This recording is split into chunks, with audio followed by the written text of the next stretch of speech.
Tere ilusat teisipäeva hommikut. Taas kord käes tegutsemiseks ja täna ma räägin raamatupidajana sellest, kuidas kasutada maksuvabasid tervisekulusid.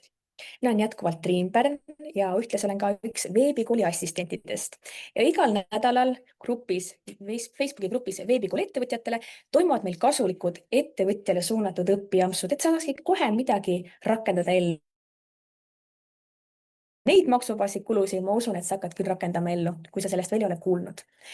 Ja täna ma räägingi maksuvabadest tervisekuludest, mida saab siis ettevõtja teha ka siis, ma vastan kohe selle kõige tulisema küsimuse ära, mida tavaliselt küsitakse, et aga ma ei maksa endale töötasu või juhatuse liikme tasu, et kas ma saan teha neid kulusid, siis jah, neid kulusid saad ka teha. Ja ma jagan kohe enda ekraani. On väike esitus juures, mulle endale väga meeldib nii visuaalselt kui ka vahel, kui kuulan kõrvaklappidest, siis ei ole see helipilt, see videopilt nii oluline, aga mulle meeldib vaadata ka esitlusi.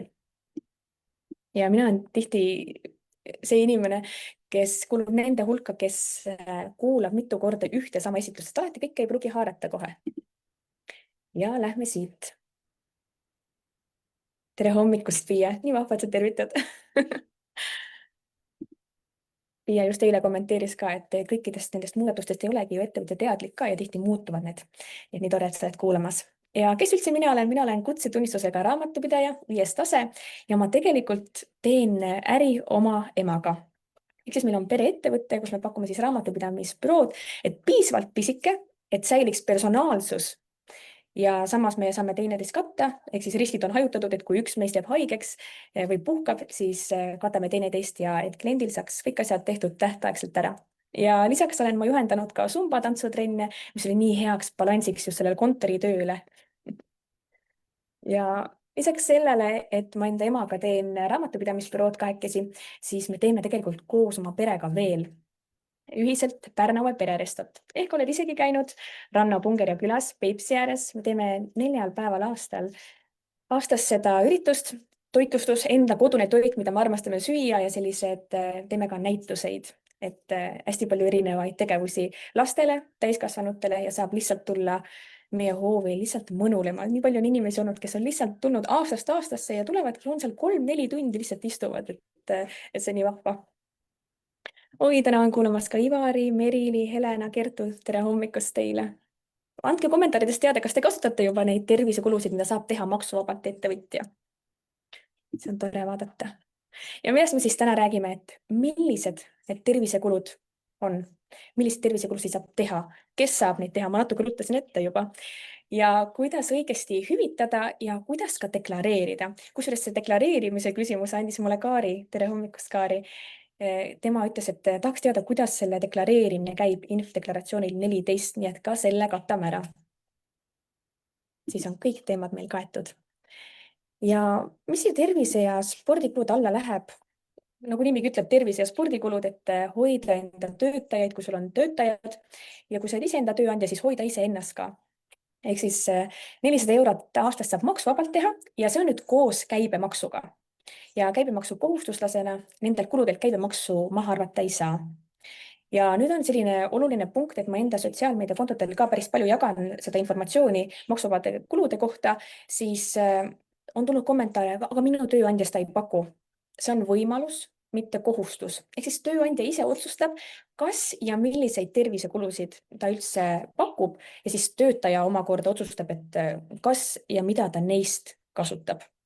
Aga kui sa oled iseenda ettevõtja, siis sa saad neid kulusid teha ja Eestis on päris palju mikroettevõtjaid, nii et nemad saavad ise neid kulusid teha. Piia ütleb, et tema ei ole veel kasutanud, Kaari juba kasutab, kui vahva. Ja kes siis saab teha neid tervisekulusid? See on päris pikk list nimekirjas inimestest, et kes siis töölepingu alusel töötab, ametnikud, juhtimis- või kontrollorgani liige, ehk siis ongi juhatuse liige, ja ka füüsilisest isikust ettevõtja ehk FIE, kes müüb siis tööandjale kaupu pikema aja jooksul kui 6 kuud. Ja ka töövõttu, käsundus või muu võlaõigusliku lepingu alusel töötav või teenust osutav füüsiline isik. Nii et saime selle olulise küsimuse veel kord üle käidud, et ka juhatuse liige saab teha tervisekulusid. Kui ta töötab, kui ta tähendab, ei tasu endale ei juhatuse liikme tasu ega ka palka enda ettevõttest. Ja oluline on nüüd siin selline asi, et hüve peab olema kättesaadav kõigile töötajatele, muidu muutub see erisoodustuseks. Näiteks oletame, et meil on emaga ettevõte koos ja mina ise kasutan seda, aga temale ei paku või siis oleks meil veel töötaja ja temale me ei pakuks seda, et siis ta läheb erisoodustuse alla, et pead kõikidele ikkagist pakkuma seda hüve. Ja mis siia alla üldse läheb, tervisekulude alla? Avalikud rahvaspordiürituse osavõtutasu. See tähendab siis seda, et see hästi populaarne on meil need maijooks, siis SCB jooks, Rakveres oli see ööjooks, Viljandi ööjooks, kõik sellised avalikud üritused, kuhu igaüks saab osta pileti ja minna. Ja siia alla nüüd ei kuulu ettevõtte enda korraldatud suvepäevad, kus ta teeb ka mingit sporti, mis näiteks teevad seal mingit teatejooksu, et siis neid kulusid ei saa panna ettevõtte alla. Ja mis on hästi populaarne, on spordiklubi liikmetasu. Ehk siis 400 eurot saad kohe, kui näiteks võtad aastase paketi, oleneb, mis spordiklubi sa võtad, siis võib-olla saabki sul see piirmäär juba täis, aga sa saad ise ka valida, et mida sa soovid hüvitada. Aga 400 on siis eurot koos käibemaksuga maksimaalselt. Ja kihvt uuendus on siin see, et ka treeninkäpid, ehk siis näiteks ma laen telefoni alla sellise treeninkäpi, mida ma saan teha kodus, jõusaalis, vabas looduses, siis ka see treeninkäpi arve läheb ettevõtte kuludesse, läheb sinna spordikulude alla ja kusjuures ITI otsal on oma treeninkäpp, et tasub uurida seda. Siis on lisaks alates 2025. aastast ka massaaž. Ja siia alla nüüd kuulub ka rull ja LPG massaaž. Ja oluline on välja tuua seda, et massööril ei pea olema kutsetunnistust. Aga tal peab olema võimalus esitada sulle arve enda teenuste eest. Kõik, mis me täna siin räägime üldse raamatupidamises,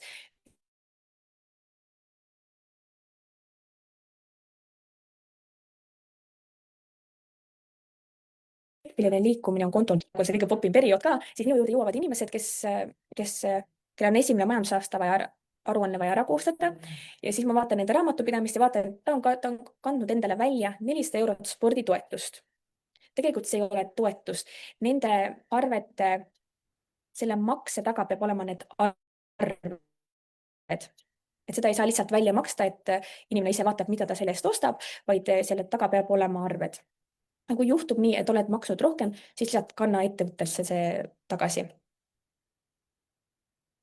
Lisaks läheb ettevõtte, saab teha selliseid kulusid nagu hambaravi, ehk siis kõik see ortodontia, hammaste valgendamine, kõik hambaste puurimised ja kõik asjad, et need saab panna, aga siis hambaravi teenuse osutajal peab olema tervishoiuteenuse osutaja tegevusluba. Et päris palju on neid selliseid salongikesi, kus sa saad minna valgendama hambaid, aga hambavalgendus, kui sa tahad panna ettevõtte kulud alla, siis peab olema sellel teenuse osutajal tervishoiuteenuse tegevusluba. Lisaks veel taastusravi, füsioteraapia tegevusloaga kliinilise psühholoogi ja psühhiaatri teenused. Nendest lähemalt räägib ka EMTA link, ma saan panna siia veel lingi juurde, seal natuke rohkem detailsemalt lahti seletatud ka.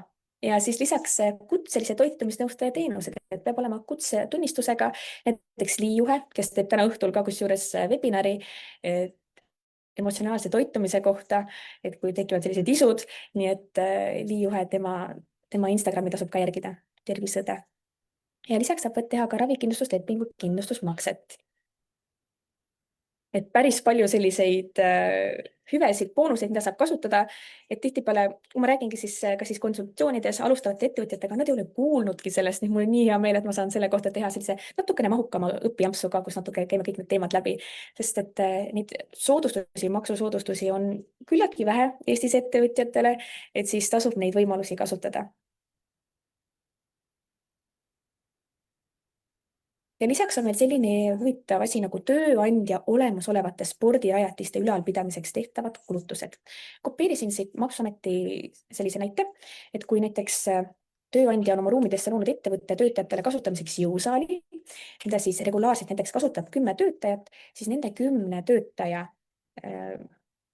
tuleb korrutada siis selle 400 euroga, mis on ühe inimese kohta, siis nii palju saab panna seda näiteks kõige lihtsam on niimoodi, et siin ongi, et elektrikulu, ruumide hoolduskulu ja siin näide ka, et piirmäär siis ongi maksuvabaks oleks 10 korda 400 ehk siis 4000 eurot aasta peale. Et need inimesed, kes siis soovivad kasutada just seda varianti, siis nende piirmäär läheb selle ruumi ülalpidamiseks.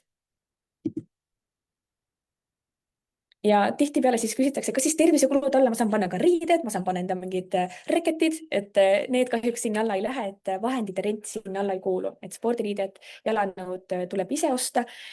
Spordiriided lähevad ainult sellisel juhul kuludesse, kui sina oled treener, sest see on sinu, see on sinu riietus, et sa ei lähe tavaliste riietega trenni andma, juhendama, siis sellisel juhul, kui sa oled treener, siis sa saad panna riided kuludesse ka. Mis siis lisateenused veel juures on, et toitlustus, transport, parkimine, riidehoid, vastuvõtud, need ei lähe sinna tervisekulude alla, et kui sa näiteks sõidad enda kodust spordisaali, siis see ei ole ettevõttega seotud kulu, et seda ei saa panna sinna kulude alla. Ja nii vahva on see, et see maksusoodustus laieneb ka väljaspool Eestit tehtud spordi- ja tervisekuludele. Näiteks oletame, lähed Soome enda ettevõttega seotud konverentsile, näiteks turunduskonverents, no seda saab põhimõtteliselt iga ettevõtte panna enda ettevõtte kuludesse, sest turundust on alati vaja. Ja oletame, seal oled paar päeva, maksad veel maksuvabasid päevarahasid 75 eurot päevas, esimesed 15 eurot, esimesed 15 päeva saad maksta seda. Ja siis sa tunned õhtul, et jube väsinud ja nii palju tarkust oled omandanud, et tahaks natukene massaaži. Siis sa saad lihtsalt minna mingisse massaažisalongi, küsi enne, kas nad saavad arved ka ilusasti väljastada. No Soomes vast kindlasti saab. Ma eelmine aasta olin lihtsalt Taimaal ja siis seal nad arveid ei väljastanud. Et saad selle massaaži arve panna ettevõtte kuludesse ka. See läheb ka väljaspool, või siis läheb hammas, hakkab valutama, tuleb tõmmata ära tarkus hammas, nii et siis ka selle kulu saab panna ettevõtte kuludesse. Ja millega peab arvestama kindlasti, et soodustust arvestatakse iga isiku kohta eraldi. Mul on hea näide tuua kohe meie pereettevõtte, mina ja mu ema, et mina näiteks 400 eurot ei kasuta üldse, et annaksin temale, et kasuta sina 800 euro eest ühes aastas. Nii ei saa teha. See on ainult isikupõhine. Kui mina kasutan sellest ainult 100 eurot ära, siis see 300 eurot jäigi kasutamata. Seda üle ei saa kanda kolleegile. Ja seda ei saa ka järgmisesse aastasse üle kanda, et see on ainult aastapõhine, et sellel dokumendil, mis sa saad panna sinna ettevõtte kuludesse, siis seal on siis see aastanumber hetkel siis 2026 ja siis seda saad hüvitada selles aastas. Ja kui sul on nüüd mitu tööandjat, siis saab iga tööandja pakkuda kuni 400 eurot, aga ma tuletan meelde, et see on võimalus, mitte kohustus. Tööandja ei pea seda pakkuma, aga kui sa vaatad näiteks neid tööpakkumisi, siis tihtipeale seal on see motivatsioonipaketis välja toodud, et tervisekulude hüvitamine, et siis see tähendab seda, et pakutakse seda võimalust. Aga näiteks oletame, et sa käid palgatööl kuskil täiskohaga või poole kohaga ja sul pakutakse seal seda 400 eurot hüve ja sul on enda ettevõtte kõrvalt, ehitad seda, hakkasid just looma midagi, siis sa saad enda ettevõtte alt ka teha tervisekulusid 400 euro eest. Ehk siis see on selline hüve, kui sul on enda ettevõte ja kui sul on, oletame veel ka teine ettevõte, et sul on 2 ettevõtet endal, siis sa saad teha kokku 800 eurot neid kulusid ühes aastas. Et see on ettevõttepõhine. Et tihtipeale see tuleb ka üllatusena, et ma kasutasin selle 400 eurot ära, kas ma saan tõesti veel teha neid kulusid ka enda ettevõtte alt, kui ei ole. Just täpselt Piia ütleb ka, et see on nii suur boonus, kui tööpakkumistes selline võimalus on välja toodud, et hoolitsetakse töötajate tervise eest. Ja kusjuures see massaaž, see oli ka huvitav, et see LPG ja rullmassaaž sinna läheb juurde. Et Piia ütleb ka, et see on nii hea teada, et saab ka minna rullmassaaži, et ei ole sellist piirangut, et peab ainult kätega mudima. Ja kuidas see hüvitamine käib?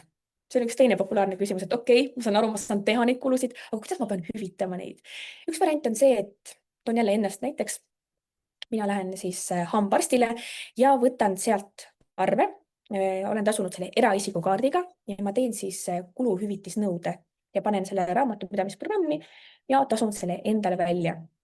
Ja nüüd on siin selline asi ka, et sa ei pea seda tasuma kohe, näiteks oletame, ma teen selle kulu siin aprillikuus, ma olen juba aprillis, homme on alles aprill, teen selle kulu siin aprillis ära, siis ma võin selle välja maksta endale augustis, detsembris, üldse järgmine aasta, et mina ise vaatan, millal ma selle kulu välja maksan, aga ma saan selle juba panna kuludesse ära. Ja mis ma ütlesin ka, et hüvitatud summa ei tohi ületada seda kuludokumendil olevat summat. See tähendab seda, et reaalselt 400 eurot ongi ainult selle kulu eest, mis ma tegin. Ehk siis see ei tohi seda ületada, näiteks oletame, et mul see arve oli 360 eurot, aga ma maksan 400 välja, et siis 40 eurot on tegelikult, ei tohiks maksta. Ja teine variant on see, et teenusepakkuja esitab otse arve ettevõttele ja sa tasud otse ettevõtte kontot, et see on isegi võib-olla natuke lihtsam, et sa ei pea tegema neid kuluhüvitisi ja ümberkandeid iseendale, et natukene hoiad aega kokku ka. Aga seda saab jah ise valida, et kumba seda siis eelistada. Ja üks variant ongi siis see, et käisin hambaarstil ära, ma sain selle tšeki. Mina ise kasutan Merit Activat ja Costpocketit enda raamatupidamise töös. Ja Costpocket kuni 5 dokumendi digiteerimine on tasuta, ehk siis sa laed selle äppi alla, teed sellest pildi, eelnevalt oled seadistanud ära raamatupidamisprogrammiga. Costpocket ühildub pea enamike raamatupidamisprogrammidega. Ma teen kuludokumendist pildi ära ja ma saadan ta edastada tarkvarasse ja tema juba liigub Merit Activasse ära. Ehk siis muidu need tüütud tšekid alati lendavad ära, kaovad ära ja kui sul ei ole seda dokumenti alles, siis sa ei saa seda ettevõtte kuludesse tegelikult panna. Okei, sa saad, aga siis lisanduvad sinna tulumaks, sest et sul ei ole seda kulu olemas. Üks variant on see, et sa maksad selle summa ettevõttele tagasi. Siis teine variant on see, et sa küsid arvekoopiat. Ja siis kolmas variant, et sa maksustad selle. Aga kui sa nüüd mõtled, siis iga nende 3 sammu juures tegelikult sa kaotad enda aega. Ehk siis enda raha, mida sa oleksid võinud ju panna tulude teenimisse. Ja üldse ma armastan rääkida seda ka, et kui soovitan soojalt võtta raamatupidaja, sest kui see raamatupidamine, sa võiksid mõõta enda aega, näiteks Toggle'iga. Mina ise kasutan Toggle'it, et kui palju võtab raamatupidamine sul aega, et võib-olla oleks see mõistlik ära delegeerida kellelegi, kellel tuleb see kiiresti välja, ei teki vigu, sest mul alati meeldib tuua praktilisi näiteid, ma teen neid aruandeid hetkel ja tihtipeale, kui ettevõtja on ise teinud, siis tekivad vead ja nende vigade otsimiseks ja parandamiseks läheb rohkem aega, nii et soodsamaks lõpuks olnud kohe võtta raamatupidaja. Aga tagasi tulles Costpocketi juurde on see, et kui sa teed sinna konto ära, siis sa saad enda ettevõtte nimelise emaili ja sa saad saata enda emailile tulnud arved otse edasi Costpocketi meili peale ehk siis raamatupidamistarkvarasse edastab ära selle. Ja mul on veel ka sooduskood, mis kehtib TriinParn 2026 ja sa saad siis kasutada selle koodi aktiveerimisel kuu aega tasuta robopaketti ehk siis kuni 100 ostudokumenti ära digiteerida. Sa võid proovida, vaadata, kas sulle meeldib see, võib-olla sulle ei meeldi, tahad mingit muud lahendust, siis saad alati sellega tühistada, et mitte midagi ei kao. Ja nagu ma ütlesin, et tervisekulud deklareeritakse kord aastas, kuupäeval 1. veebruar ja infodeklaratsioonil 14. Ja kui langeb nüüd deklaratsiooni tähtaeg riigipühale või nädalavahetusele, näiteks oletame, ongi siin see DST ehk siis kõige lihtsamalt öeldes palgadeklaratsioon, tulu- ja sotsiaalmaksu deklaratsioon. Kui see langeb see kuupäev 10. nädalavahetusele või riigipühale, siis tähtaeg nihkub 1 päev edasi ehk siis 1. tööpäevale. Näiteks just sellel aastal oligi 2026, 1. veebruar oli nädalavahetus, ehk siis me saime natukene pikendust neid deklaratsioone esitada. Deklaratsioon on selline informatiivne, sellest ei teki maksu. Lihtsalt antakse teada, et kui palju neid hüvesid kasutati. Kindlasti kirjutage enda küsimusi, ma vastan neid pärast laivi, meil on hakkab aeg juba vaikselt otsa saama. Ja kui hästi oluline, tahan siin ära tuua selle ka, et kui näiteks töötajate palk langeb nädalavahetuse peale, siis peab ära maksma reedesel päeval. Aga näiteks selle nädalal, oletame, sul on töötajate palgad kokku lepitud, et iga kuu nad saavad 5. palka, siis sa pead selle palga välja maksma reedel. Aga kuna reede on riigipüha, siis sa pead juba sellel nädalal maksma need neljapäeval välja, et pead kindlasti seda jälgima. Et see ei ole sarnane loogika, et ahah, nagu maksudega, et järgmine päev, et töötajatel päev varem. Ja ma tegingi ühe video ka, ta näitab natuke mul seda uduselt. Ehk siis sa logid endasse, valid enda ettevõtte ja siin vasakul on selline koht nagu deklaratsioonid. Ja siin on erinevad deklaratsioonid, me valime hetkel selle Inf14. Panen video uuesti käima. Õnneks midagi saab siit aru. Ja lähme siit edasi, vaatame, kuidas see, valin selle Inf14. Ja nüüd tuleb siis valida aasta ja neid kulusid, tervisekulusid deklareeritakse järgmisel aastal. Ja siis sa valid siit 2026 ja 4. kvartal. Ja nüüd siin esimene osa on isikliku sõiduauto kasutamishüvitis, kui sa seda kasutanud. Tiia paned isikukoodi, auto registreerimisnumbri teine on koolituskulude katmine ja kolmas on siis nüüd need tervisekulude edendamine. Ehk siis sa kirjutad siia kulud kokku, kui palju neid kulusid oli ja palju oli töötajate arv. Näiteks oletame, mina olen üksik ettevõtja, panen sinna töötajate arvu 1 ja kulud kokku on 400.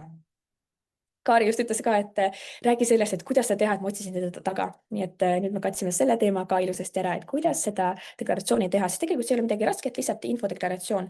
Ja kusjuures ma soovitan kohe ükskõik millist raamatupidamisprogrammi sa kasutad, siis ma soovitan luua seal kohe eraldi kulukontod, tervisekulud, sõiduauto kompensatsioon, tasemekoolituse kulude katmine. Sellepärast, et siis, kui sa tuled seda deklaratsiooni täitma siin, siis sa ei pea neid arveid lappama, et vaatama, kui palju sul oli neid kulusid, siis sa lähed kohe sinna programmi, võtad kasumiaruande lahti ja sa näed kohe ära, mis ja kui palju sa seda kasutasid, mingit maksuvaba hüve. Ja siis saad selle ilusasti ära täita. Märksa lihtsamalt, vähem stressi. Ja mis siis saab, kui sa ületad piirmäära ja sa tahad seda maksta ettevõtte alt kinni? Piirmäära ületav osa tuleb siis deklareerida DST lisa 4. DST on siis lihtsamalt öeldes palgadeklaratsioon, tulu- ja sotsiaalmaksu deklaratsioon ja lisa 4, näiteks oletame, ma kasutan selle piirmäära ära siin märtsikuus. Ma ostan tervisekulusid 500 euro eest ja ettevõte maksab kinni selle, ehk siis ma pean järgmiseks kuuks, 10. aprilliks esitama deklaratsiooni DST ja deklareerima ära selle ületanud summa ja tasuma erisoodustusmaksu. Ma toon siia kiiresti selle loogika ka ära, et kui ma räägin natuke palgast, et kui sa maksad palka näiteks siin märtsikuus või sa teed tervisekulusid, mis sa ületad märtsikuus ees, siis väljamakse kuupäevale järgneval kuu 10. tuleb deklareerida siis see palk ja siis ka ületavad osad, kui sa oled siin mingid kulusid teinud, mis lähevad üle piirmäära. Ja ma tegin ka tegelikult sellise tervisekulude kalkulaatori, mis natukene lihtsustab juhul, kui sul on suurem ettevõte. Panen siia selle lingi ka siia kommentaarimisse. See tähendab seda, et kui sul on rohkem ettevõttes töötajaid ja oletame, et sul lähebki see piirmäär üle ja sa teadlikult tahad, et see läheb üle, siis see kalkulaator, näiteks sa paned siia töötajate arv 5 ja maksuvaba piirmäär inimese kohta 500 eurot, sa lubasid kõikidele, et teed 500 euro eest neile tervisekulusid hüvitad, siis ta kohe toob sulle välja, palju on see erisoodustusmaks, see tulumaks ja sotsiaalmaks ja millal sa pead selle ära deklareerima.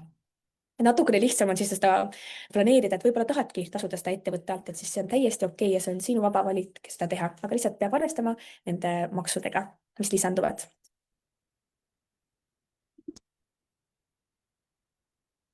Ja mul on lisaks tehtud ka e-raamat, maksuvabad kulud, sest et neid täna me kõike ei jõua siin muidugi läbi käia. Mul on erinevaid YouTube'is juba üleval tegutsemisampse, kus ma räägin maksuvabadest kuludest, kodukontori kulude hüvitamisest, sõidupäeviku kuludest, et tasub kindlasti üle vaadata. Tuleb välja, et neid kulusid, mida ettevõtja saab teha, aga muidugi eeldusel, et on ettevõttes ka tulusid, et tulud peavad olema suuremad kui kulud.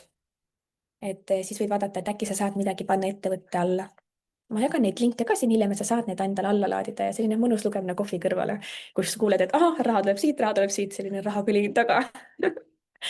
Et mul oli just eelmine nädal oli konsultatsioon naisterahvaga ja me tegime kõne ja me esimesel 8 minutil juba leidsime maast 265 eurot. See on siis see riigilõivu summa.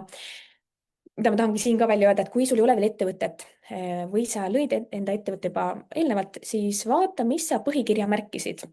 Kui sa oled märkinud sinna, et asutamiskulud kannab ettevõtte, siis see tähendabki seda, et selle riigilõivu, mis sa maksid, et seda ettevõtet luua, sa saad maksuvabalt välja maksta endale. Nii et neid konsultatsioonides alati tuleb nii palju üllatusi, et ma sain kohe maksuvaba raha, et eriti veel, kui kuskil mujal töötatakse ja enda ettevõttes palka ei taha maksta, et siis need maksuvabad kulud aitavad. Ja nagu ma ütlesin, siis ma tegin ka eraldi õpiampsu siin veebikoolis, panen kõik need lingid siia alla, et sa saaksid neid vaadata, milliseid maksuvabasid kulusid üldse saad ettevõtjana teha. Seal ma käin lihtsalt nagu ülevaatlikult, täna me keskendusime üksnes tervisekuludele, seal ma räägin ka teistest kuludest, mida saab ettevõtja teha. Ja lisaks on siis ka kodukontori kulud, mida saab ettevõtja teha, kui ta töötab enda kodust, panna proportsiooni alusel hüvitada kommunaalarveid, kui üüri tahad ka kompenseerida, siis lisandub tulumaks. Ja siis ma tegin alles hiljuti ka, et kuidas hüvitada töösõite just Costpocketi abil, et millest ma rääkisin, et Costpocket lisaks sellele, et sa saad kiiresti edastada neid dokumente, sa saad ka teha seal lähetusaruandeid, sa saad teha seal sõiduauto kompensatsiooni seda arvestust, et ilma sõidupäeviku olemasoluta välja maksta ei saa, sul peab olema seal taga need töösõidud fikseeritud, odomeetri näit, alg, lõppnäit ja mis sõit see oli? Ja suhtleme sotsiaalmeedias. Ma olen päris aktiivne Instagramis ja Facebookis, kus mul on väga palju erinevaid lühivideosid just teemadel, kuidas makse optimeerida, kuidas oleks kõige kasulikum viis ja räägin ka sellest tegelikult, et kui näiteks majandusaasta aruannet ei ole, majandustegevust ei ole olnud, ka siis peab esitama majandusaasta aruande. Ja hiljuti mul oli üks konsultatsioon, kus tuli inimene, kes oli jätnud esitamata enda majandusaasta aruande, tal kustutati firma ära ja ta jäi ka rahast ilma, mis oli ta ettevõtte pangakontol. Ehk siis tegelikult majandusaasta aruande esitamine on täiesti tasuta, ma soovitan selle teha tähtaegselt ära, 30. juuni 2026 on tähtaeg eelmise majandusaasta kohta. Esimene majandusaasta võib olla 18 kuud pikk, näiteks oletame, et sa lõid või lood nüüd siin augustis enda ettevõtet, siis majandusaasta on 18 kuud ja aruande tähtaeg on alles 30. juuni 2027. Et mis siis sellisel juhul üldse teha, kui ettevõte ära kustutatakse, siis saab seda ennistada, ehk siis sa pead tagantjärgi esitama ära selle aruande, mis jäi esitamata. Ja kui see jäi esitamata, siis sa pead veel lisaks tasuma seda riigilõivu, ennistamise riigilõivu, mis on 200 eurot. Ehk siis, kui sa selle ära teed, sa saad tagasi pöörata seda, ehk siis ennistada 3 aasta jooksul ja siis sa saad sellele enda kontole ligi ka, mis just Kaari küsis ka, et kuhu see raha siis sellisel juhul läheb. Kuhu ta lõpuks läheb, ma seda ei oska öelda pärast, mis siis saab, kui 3 aastat saab läbi, peab uurima, siis saab teada anda. Aitäh, et sa tulid kuulama, läksin natuke täna ajast üle 6 minutit ja ma tulen vastan ka teie küsimustele, aga katsime selle kõige olulisem ära ja mul oleks suurim hea meel, kui sa jätad kommentaariks, et mis oli siit uut, sest et tõesti, raamatupidamine on nii lai teema, nii palju erinevaid nüansse, et kui oled alustav ettevõtja, siis ma soovitan kohe raamatupidajaga konsultatsiooni, see on investeering, et sa teed kohe algusest kõik õigesti, kasutad näiteks need maksuvabad kulud ära. Ja kui sul ei ole veel tehtud eelmise, me ei saagi lõppema see õppijamps, nippe tahaks niimoodi jagada kohe järjest, et kui sul ei ole veel esitatud eelmise aasta majandusaasta aruannet 2025 ja sa teadlikult ei teinud tervisekulusid, siis äkki sa käisid spordiklubis, otsi need arved üles, need on tihtipeale kas siis äpis või siis saad kirjutada, et palun saatke mulle arve või saatke mulle koondarve. Siis võib-olla sa kindlasti käid hambaarsti juures, et siis sa saad ka meilis selle üles otsida ja kui seal ei ole, siis kirjuta otse kliinikusse, ütle, et ma käisin teie juures, ma ei tea, eelmise aasta detsembris, palun saatke mulle tagantjärgi arve ja siis saad panna ettevõtte kuludesse selle ja maksta endale see aasta selle välja. Ja nüüd tõmbamegi selle ampsu kokku. Aitäh, et tulid kuulama ja mõnusat nädala jätku.